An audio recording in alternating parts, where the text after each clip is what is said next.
Mga salitang hindi mo mauunawaan hangga't hindi mo mararanasan. Buhay OFW.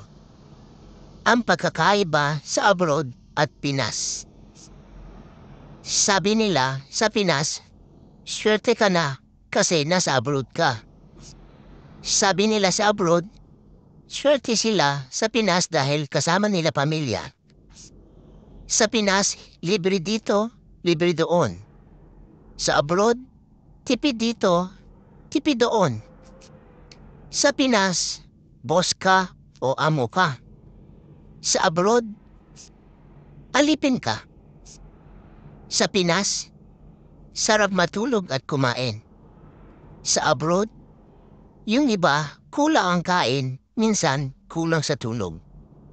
Sa Pinas, maraming problema. Sa abroad, madalas ikaw ang tagasalo ng problema. Sa Pinas, super excited makapag-abroad.